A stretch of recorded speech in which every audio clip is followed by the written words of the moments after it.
Hello everyone, my name is Radha and welcome back to our channel Exam Nova 360.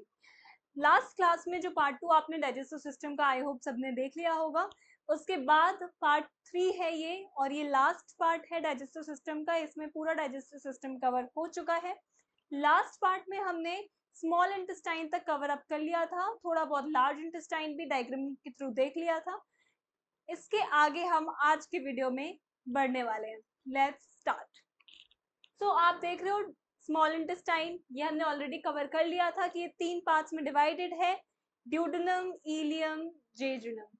Duodenum में क्या होता है, bile juice का receive होता है। कहाँ से होता है, लीवर एंड गॉल ब्लैडर से। मैं एक बार रिवाइज करा देती हूँ जल्दी जल्दी से। किसके लिए होता है, टू इमल्सिफाई फैट्स, फैट्स का ब्रेक डाउन, फैट्स का इमल्सिफिकेशन होता है इसमें। यहाँ पे एक और चीज होती है, पेनक्रियाटिक एंजाइम्स आता है पेनक्रियास से, जो क्या करता है, प्रोटीन, कार्ब्स एंड फैट्स को फर्दर डाइजेस्ट करता है। तो यानी कि प्रॉपर और मेन डाइजेशन हो रही है स्मॉल इंटेस्टाइन के ड्यूडेनम रीजन के अंदर। ठीक है, अब जेजुनम एंड इलियम में क्या होता है, डाइजेशन के बाद न्यूट्रिएंट्स आए। न्यूट्रिएंट्स कहाँ अब्सॉर्ब हो गए, ब्लड के अंदर। आपको पता है कि बॉडी में छोटे छोटे ऐसे फिंगर लाइक प्रोजेक्शन होते हैं। क्या होते हैं, फिंगर लाइक प्रोजेक्शन, जिसे हम कहते हैं विलाई, जिसे हम कहते हैं villi. Villi are small finger like projections जो मसल्स के बने होते हैं, जिनके अंदर ब्लड की कैपिलरीज होती हैं, जिनका ब्लड से डायरेक्ट कनेक्शन होता है। तो ये है, ये हमारे इलियम एंड जेजुनम रीजन में प्रेजेंट होते हैं। तो by the help of this structure, the finger like projection villi, हमारी जो न्यूट्रिएंट्स हैं वो सीधा एब्जॉर्ब हो जाते हैं विलाई से के थ्रू, ब्लड स्ट्रीम में चले जाते हैं। ठीक है, ये विलाई क्या करती है, सरफेस एरिया को इंक्रीज करती है। ऑब्वियसली आप देख रहे हो इतनी दूर में अगर मैं एक सिंगल लाइन खींचूं तो यहाँ पे ज्यादा सरफेस एरिया नहीं है, बट इसी लाइन को मैं ज्यादा कर्वी कर दूं और इतने स्पेस में ड्रॉ करूं तो हमारे पास बहुत ज्यादा स्पेस आ जाता है। तो विलाई सरफेस एरिया को भी बढ़ाते हैं। ठीक है, the next is the large intestine. Large intestine को हमने एक और रीजन से नेम दिया है, नेम किया है कोलोन से। लार्ज इंटेस्टाइन में क्या होता है, खाना, न्यूट्रिएंट्स जो है ब्लड स्ट्रीम में पहुंच गए हैं। अब वाटर भी तो है ना बॉडी में, उसको भी तो अब्सॉर्ब कराना है, मिनरल्स को भी अब्सॉर्ब कराना है। तो जो वाटर और मिनरल्स होते हैं वो हमारे लार्ज इंटेस्टाइन में कोलोन रीजन में अब्सॉर्ब होते हैं। और वहां पे एक और चीज बनती है, सॉलिड फीसेस। क्या बनती है, सॉलिड फीसेस, मतलब जो भी वेस्ट खाना आया वो क्या होगा, फॉर्म होगा। अब कहाँ पे, लार्ज इंटेस्टाइन के अंदर। The last and the least, least but not the last process is your elimination. इसे एक और नाम से कहते हैं इजेशन, इजेशन। ठीक है, एक और नेम से इसे कहते हैं इजेशन। इजेशन क्या होता है, एलिमिनेशन क्या होता है, बॉडी से जो भी वेस्ट फूड है, जो खाना नहीं डाइजेस्ट हुआ, वो सारा एलिमिनेट आउट हो जाएगा। कहाँ से, from the rectum to anus. Rectum में वो चीज क्या होती है, जो सॉलिड फीसेस यहाँ पे बन रहे थे वो रेक्टम में जाके स्टोर्ड हो गए। क्या हो गए, स्टोर्ड हो गए। और एक्सक्रीटेड थ्रू कहाँ से होंगे, एनस के थ्रू एक्सक्रीट आउट हो जाएंगे। ठीक है, मैं डायग्राम के थ्रू भी आपको समझाऊंगी, बट एक जस्ट क्विक रिव्यू ले लो और इसको स्क्रीनशॉट लेके रख सकते हो, या फिर आप नोट्स अगर मेंटेन करो तो उसमें आप इसको लिख सकते हो। चलो डायग्राम पे चलते हैं। तो दिस वॉज द डायग्राम। ये लेबल नहीं है, हमने लास्ट क्लास में इसको लेबल किया था, या सारे पार्ट्स में मैंने इसको साथ के साथ लेबलिंग की हुई है। यहाँ पे आप जैसा कि देख सकते हो, ये हमारा क्या था, स्टमक था। जल्दी जल्दी से मैं लेबल करवा देती हूँ। This is our stomach, oesophagus हो गया। ठीक है, बोलो बोलो, आप भी रिवाइज करो, आपका भी रिवीजन होगा। सेलिवरी ग्लैंड हो गई, क्या हो गई भाई, सेलिवरी ग्लैंड आ गई, ये येलो वाली। ये हो गया हमारा माउथ। ठीक है, ये माउथ हो गया, ये हमारा हो गया फेरिंग्स। पता है ना, pharynx is the common pathway, यहाँ पे प्रेजेंट होता है, बकल कैविटी माउथ और नेक को ज्वाइन करता है। कॉमन पाथ पैसेज होता है विंड पाइप और ईसोफेगस के लिए, फूड पाइप और विंड पाइप को ज्वाइन करता है ना। इसको फूड पाइप भी कहते हैं, इसको फूड पाइप भी कहते हैं। This is our liver, this is our liver. और ये छोटा सा जो आप देख रहे हो, जहां से बाइल जूस आ रहा था, वो क्या था भाई, कहाँ से आ रहा था, गॉल ब्लैडर से। तो गॉल ब्लैडर कहाँ पे होता है, लिवर के अंदर होता है। ठीक है। और ये आप ग्रीन लीफ लाइक स्ट्रक्चर देख रहे होगे, यही हमारा पेनक्रियाज है बेटा। क्या है ये? पेनक्रियाज, सॉरी, ये हमारा है, this is our pancreas, this is our pancreas. ठीक है, स्टमक के पीछे दिख रहा होगा। ये आपका जो अंदर की इनर फोल्डिंग्स बहुत सारी हैं, यही हमारी स्मॉल इंटेस्टाइन है, स्मॉल इंटेस्टाइन है। ठीक है, और यहाँ पे ऊपर ड्यूडेनम रीजन होता है, नीचे की तरफ जेजुनम प्लस इलियम रीजन होता है। ये हमारा जो ग्रीन कलर का है वो हमारा है लार्ज इंटेस्टाइन। ठीक है, क्या है? लार्ज इंटेस्टाइन, जहां पे क्या होता है? कोलोन रीजन होता है, और एक होता है ये वाला रीजन जिसे हम कहते हैं रेक्टम। ये पूरा रेक्टम, कोलोन और एनस ये लार्ज इंटेस्टाइन में ही आते हैं। ठीक है, and the last part of the alimentary canal is the anus. ठीक है, ये छोटा वाला, ये सबसे लास्ट पार्ट। चलो एक बार मैं सबसे ज्यादा अच्छी तरीके से क्विक रिव्यू कराती हूँ। किसका क्विक रिव्यू करा रही हूँ? एलिमेंट्री कैनाल के सारे प्रोसेस का, बस इस डायग्राम से समझो। मैंने एक खाना लिया, वो खाना मैंने क्या किया? माउथ के अंदर डाला। इस प्रोसेस को मैंने क्या बोल दिया भाई? ये है इनटेक ऑफ फूड हो रहा है। तो यहाँ पे क्या हो गया? इंजेशन हो गया। क्या हो गया? Ingestion. The first and the foremost process, ingestion, intake of food with the help of mouth, teeth, tongue काम कर रही है, ये पूरी बकल कैविटी काम कर रही है, सलाइवा काम कर रहा है, सलाइवरी एमाइलेज रिलीज होते हैं। किसका ब्रेक डाउन हो रहा है भाई? स्टार्च का ब्रेक डाउन हो रहा है इनटू शुगर्स। ठीक है, उसके बाद ये इसोफेगस में आया खाना, क्या बनकर आ रहा है? क्या बनकर आ रहा है इसोफेगस में? बोलस फॉर्मेशन हो गई। यहाँ पे क्या हो गई? Bolus formation. अब कुछ वॉलियंट्री मसल से हम उसको क्या कर रहे हैं? पुश करते हैं खाना, ताकि स्वेलो हो जाए, अंदर चला जाए। कहाँ चला जाए? इसोफेगस में। वो मूवमेंट को क्या कहते हैं? Yes, peristaltic movement. तो यहाँ पे पेरिस्टाल्सिस हो रहा है। क्या हो रहा है? पेरिस्टाल्सिस। अब वो खाना जो है, ये बोलस जो है, वो कहाँ पे आ रहा है भाई? स्टमक के अंदर। स्टमक के अंदर दो चीज होती है, एक होता है HCl, हाइड्रोक्लोरिक एसिड। क्या होता है? HCl, hydrochloric acid. आपको पता है बहुत ज्यादा स्ट्रॉन्ग एसिड है, मेटल्स को डीनेचर कर देता है, मेटल्स को डिस्ट्रॉय कर देता है।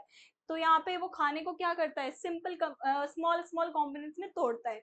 उससे बचाने के लिए, हमारे स्टमक की लाइनिंग को HCl से प्रोटेक्ट करने के लिए, हमारे पास इसकी लाइनिंग में एक चीज होती है जिसे कहते हैं म्यूकस। क्या कहते हैं भाई? म्यूकस। ये क्या करता है? Helps to protect the HCl। उसके बाद खाना थोड़ा बहुत डाइजेस्ट हुआ स्टमक के अंदर। अब स्टमक से खाना कहाँ गया? लार्ज स्मॉल इंटेस्टाइन में। स्मॉल इंटेस्टाइन के ड्यूडेनम रीजन में, यहाँ पे हमारे प्रोटीन्स का ब्रेक डाउन हो जाता है पूरी तरीके से, क्योंकि HCl क्या कर देते हैं? प्रोटीन्स को डीनेचर कर देते हैं। ठीक है, एक और चीज काम करती है यहाँ पे जिसका नाम है पेप्सिन। ये एक और गैस्ट्रिक जूस है जिसका नाम है पेप्सिन। पेप्सिन क्या करता है? ये हाईली एसिडिक कंडीशन में काम करता है, 1.5 to 2.5 के एसिडिक pH के अंदर काम करता है, तभी एक्टिवेट होगा ये। और ये पेप्सिन जो होता है, ये भी एक तरीके का गैस्ट्रिक जूस है। ये क्या करता है? प्रोटीन्स को पेप्टाइड्स में कन्वर्ट करता है। किसको करता है? प्रोटीन्स को पेप्टाइड्स में। तो यहाँ पे प्रोटीन्स का डाइजेशन ऑलमोस्ट हो जाता है स्टमक के अंदर। अब ड्यूडेनम रीजन के अंदर जब आप आते हो, तो यहाँ पे क्या होता है? जो फैट्स बच गए, जो कार्ब्स बच गए, जो प्रोटीन्स बच गए, कुछ बच गए, अगर फैट्स जो हैं, बड़े बड़े फैट्स, वो ड्यूडेनम में आते हैं, तो जो फैट्स का इमल्सिफिकेशन होता है वो कहाँ से होता है भाई? वो होता है हमारा बाइल जूस। किससे होता है?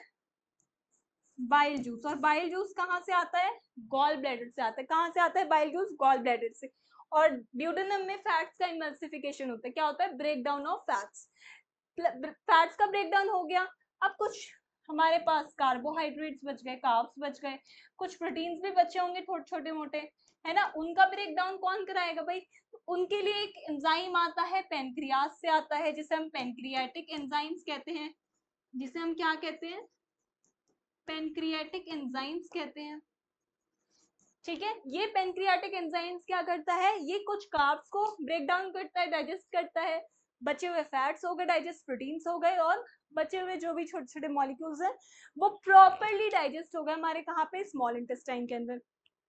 Jejunum and ileum jejunum and ileum में क्या होता है, अब जो चीजें डाइजेस्ट हो गई वहां से क्या निकला, न्यूट्रिएंट्स निकले। न्यूट्रिएंट्स जो निकले वो जेजुनम के जो स्मॉल इंटेस्टाइन में छोटे छोटे विलाए फिंगर लाइक प्रोजेक्शंस होते हैं, वहां पे क्या हो गया भाई, न्यूट्रिएंट्स गए, क्या हो गए, न्यूट्रिएंट्स कहाँ एब्जॉर्ब हो गए, विलाई में। विलाई एक फिंगर लाइक प्रोजेक्शन होता है मसल्स का, वो डायरेक्टली लिंक होता है ब्लड स्ट्रीम से, तो यानी कि इनडायरेक्ट डायरेक्टली जो खाना कहाँ चला गया, ब्लड में चला गया, ब्लड उसको बाकी बॉडी पार्ट्स में पहुंचाता है और सेल्स के अंदर एनर्जी चली जाएगी क्योंकि न्यूट्रिएंट्स चला गया, वो अपना एनर्जी बनाना शुरू कर देंगे। ठीक है, अब जो यहाँ से यहाँ पे हो गया सारा खाना डाइजेस्ट, स्मॉल इंटेस्टाइन में प्रॉपर डाइजेशन हो गई है, कंप्लीट डाइजेशन बोल सकते हो।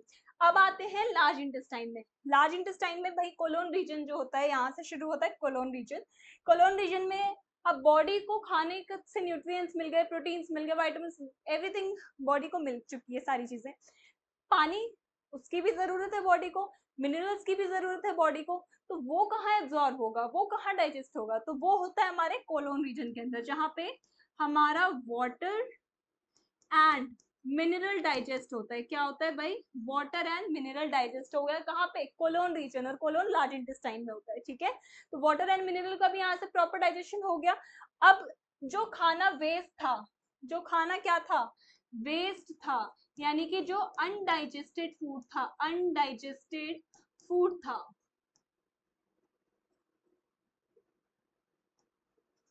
ठीक है, जो खाना बॉडी ने बोला मुझे अब ये एक्सेप्ट नहीं करना क्योंकि इसमें कुछ भी नहीं है मेरी जरूरत का, तो वो अनडाइजेस्टेड हो गया, यानी कि वेस्ट बन गया।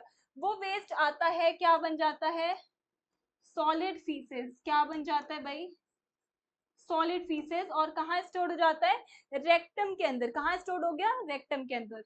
जब ज्यादा प्रेशर हो जाता है रेक्टम के अंदर, ज्यादा स्टोर हो जाता है वेस्ट प्रोडक्ट, तो हम उसको एक्सक्रीट आउट बॉडी करवाती है थ्रू द एनस। किसके थ्रू, एनस के थ्रू। ठीक है, तो ये पूरा जो था वो था alimentary canal, digestive system of human body. I hope बहुत अच्छी तरीके से समझ में आ गया होगा, क्योंकि मैंने आपको ये डायग्राम के थ्रू समझा दिया, तो आपको पता होगा जब आप भी कभी भी एग्जाम में लिखोगे तो आपको पता चलेगा कि चीजें खाना कहाँ से कहाँ तक जा रहा है, क्या क्या चीजें वर्क कर रही हैं। ठीक है, अब ये पूरा डाइजेस्टिव सिस्टम कवर हो चुका है। मैं कुछ क्वेश्चन शेयर कर रही हूँ, या हम कुछ क्वेश्चन यहाँ पे, हम 2-3 क्वेश्चन यहाँ पे डिस्कस करेंगे और कुछ क्वेश्चंस आप बताओगे। तो यहाँ we are now done with our digestive system, ये सारे प्रोसेसेस हम पढ़ चुके हैं। ओके, अगर एक प्रोसेस नॉर्मल बताना चाहूँ कि एक शॉर्ट रिव्यू दूँ प्रोसेसेस का, तो प्रोसेसेस का अगर एक शॉर्ट रिव्यू दूँ तो पहली क्या आती है, मेरे साथ प्लीज बोलो आप। पहली आती है इंजेशन। ठीक है, इंजेशन में क्या होता है, इनटेक ऑफ फूड, खाना खा रहे हैं। उसके बाद आता है डाइजेशन। क्या आता है बेटा, डाइजेशन। उसके बाद क्या आता है, डाइजेशन हो गया, अब खाना क्या होगा, एब्जॉर्प्शन होगा। क्या होगा, एब्जॉर्प्शन होगा, खाना ब्लड स्ट्रीम में एब्जॉर्ब हो गया। जब खाना एब्जॉर्ब हो गया तो वहां से जो ब्लड स्ट्रीम है वो बॉडी के सारे पार्ट्स के पास लेके जाएगी। क्या लेके जाएगी, जो डाइजेस्टेड फूड है, वो जो न्यूट्रिएंट्स है वो बॉडी के सेल्स के पास जाएंगे, और वहां पे क्या होगा, एनर्जी का जनरेशन होगा, एनर्जी प्रोडक्शन होगा। ठीक है, क्या होगा बेटा, एनर्जी प्रोडक्शन, तो वो इसको प्रोसेस को हम एसिमिलेशन कहते हैं। अब एनर्जी प्रोडक्शन हो गया, खाना पच गया, लास्ट में क्या हो जाएगा, वेस्ट प्रोडक्ट क्या हो जाएंगे, एक्सक्रीशन हो जाएगा। क्या हो जाएगा यहाँ पे, एक्सक्रीशन, जिसे हम एक और वर्ड से डिनोट करते हैं, इजेशन। ठीक है, ई मतलब एक्सक्रीशन, और इन मतलब इंजेशन, मतलब इनटेक, इनटेक ऑफ फूड। तो आप इससे पता लगा सकते हो कि पहला जो वर्ड प्रोसेस होना चाहिए वो इंजेशन होना चाहिए, क्योंकि इन फूड अंदर आ रहा है। लास्ट जो प्रोसेस होनी चाहिए वो इजेशन होनी चाहिए, ई, क्योंकि फूड एक्सक्रीट आउट हो रहा है। ये प्रोसेस का एक शॉर्ट रिव्यू था। ये सारी प्रोसेस आपको पता होनी चाहिए। अगर आप एक अच्छी तरीके से आंसर राइटिंग करना चाहते हो तो आप एक पॉइंट ये प्रोसेस लिख के इसके फर्दर इसके जो फर्दर एक्सप्लेनेशन है वो कर सकते हो। डाइजेशन को एक मेन हेडिंग बना के इसकी फर्दर सब हेडिंग कर सकते हो। Same with other processes. This is the first question of digestive system. Which of the following is not a part of A small intestine. Small intestine आप जस्ट पढ़कर आए हो, तो प्लीज बताओ कि कौन सा इसमें से चारों में से नहीं है स्मॉल इंटेस्टाइन का part? Duodenum, ileum, caecum and jejunum. बताओ प्लीज जल्दी से। चलो मैं ही बता देती हूँ, answer is your caecum. Answer क्या है? सीकम। क्योंकि ड्यूडेनम पढ़ा जहां पे हमारा प्रोटीन्स का फैट्स का इमल्सिफिकेशन हो रहा है, पढ़ लिया। जेजुनम एंड इलियम भी पढ़ लिया, न्यूट्रिएंट्स का एब्जॉर्प्शन हो रहा है। सीकम थोड़ी पढ़ा, सीकम वर्ड तो सुना ही नहीं। तो जो वर्ड मैंने नहीं सुनाया वो पेपर में आएगा भी नहीं, क्योंकि मैंने सारे इंपॉर्टेंट वर्ड्स कवर कर लिए हैं एनसीईआरटी के जितने भी हैं। Next question is which event would be affected if salivary amylase were absent? अगर हमारे खाने में या हमारे जो बकल कैविटी में सलाइवा रिलीज नहीं होगा, सलिवरी अमाइलेज रिलीज नहीं होगा, तो इनमें से कौन सा इवेंट नहीं होगा? यानी कि स्टार्च का शुगर नहीं बन सकता, प्रोटीन से अमाइनो एसिड नहीं बनेगा, फैट से फैटी एसिड प्लस ग्लिसरॉल नहीं बन सकता, या विटामिन का एब्जॉर्प्शन नहीं होगा। बताओ। सबसे पहली प्रोसेस बताई थी कि जब भी खाना अंदर जा रहा है सबसे पहले जो स्टार्च है वो ब्रेक डाउन होता है शुगर्स में, माल्टोज में। शुगर्स बोल दो कि स्टार्च किस में ब्रेक डाउन हो रहा है? शुगर्स में। किसकी मदद से? एक अमाइलेज एंजाइम है, सलाइवरी अमाइलेज एंजाइम होता है, उसकी मदद से। आंसर इज स्टार्च का ब्रेकिंग डाउन नहीं होगा, ये इवेंट नहीं हो सकता अगर सलाइवरी अमाइलेज प्रेजेंट नहीं होगा तो। ठीक है, यानी कि option number A is your correct answer. Now let's move on to the next question, that is which region of the alimentary canal absorb digested food? कौन सा रीजन एलिमेंट्री कैनाल का डाइजेस्टेड फूड को absorb करता है? यानी कि absorption का part पूछ रहा है। Stomach, small intestine, large intestine और लिवर? जल्दी बताओ। Answer is small intestine. पढ़ा है ना ड्यूडेनम में। एक तो आपको इतना पता होना चाहिए पूरी डाइजेशन जो हो रही है, कंप्लीट डाइजेशन स्मॉल इंटेस्टाइन के अंदर हो रही है। उसके बाद ड्यूडेनम, इलियम, जेजुनम, तीन ही पार्ट्स हैं। ड्यूडेनम में हमारा क्या हो रहा है? इमल्सिफाई हो रहा है फैट। ठीक है, बचे हुए सारे खाने जो प्रोटीन्स बच गए, कार्ब्स बच गए, वो पैनक्रियाटिक एंजाइम के थ्रू फिर से डाइजेस्ट हो गए, तो कंप्लीट डाइजेशन ड्यूडेनम रीजन में हो गई। ठीक है, अब इलियम एंड जेजुनम, उसमें क्या हो रहा है? न्यूट्रिएंट्स का एब्जॉर्प्शन हो रहा है with the help of villi, वो ब्लड स्ट्रीम में चला गया। यानी कि जो एब्जॉर्प्शन पार्ट है, जो प्रोसेस ऑफ एब्जॉर्प्शन है, वो कहाँ हो रही है? स्मॉल इंटेस्टाइन के अंदर। Next question, which movement pushes the food along the gut? कौन सी मूवमेंट है? उस मूवमेंट का क्या नाम है जो खाने को पुश करती है with the help of voluntary और इनवॉल्यूंट्री मसल्स? बोलो।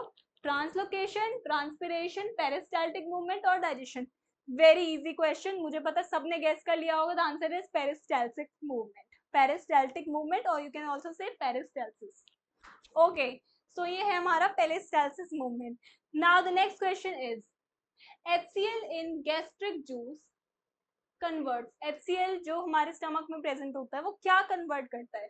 आपने पढ़ा है वो क्या कन्वर्ट करता है? पेप्सिनोजेन को पेप्सिन, पेप्सिनोजेन टू पेप्सिन में कन्वर्ट करता है। ठीक है, ये एक इम्पोर्टेंट और अच्छा क्वेश्चन था, आपको पता होना चाहिए। ये सारे क्वेश्चंस हमारे बोर्ड लेवल के एग्जाम के क्वेश्चंस है, एनसीईआरटी से डायरेक्ट आ जाते हैं। The next is the what is the function of hydrochloric acid in the stomach? Stomach के अंदर हाइड्रोक्लोरिक एसिड का फंक्शन क्या होगा? Protection of stomach line, emulsification of fat, activation of pepsin या न्यूट्रलाइजेशन ऑफ एंजाइम्स? बताओ। Pepsin किस में काम करता था? हाईली एसिडिक कंडीशन में। तो अगर HCl नहीं होगा तो एसिडिक कंडीशन कहां से आएगी? और हाईली एसिडिक कंडीशन 1.5 pH तो HCl ही दे सकता है। यानी कि answer number, option number C is your correct answer.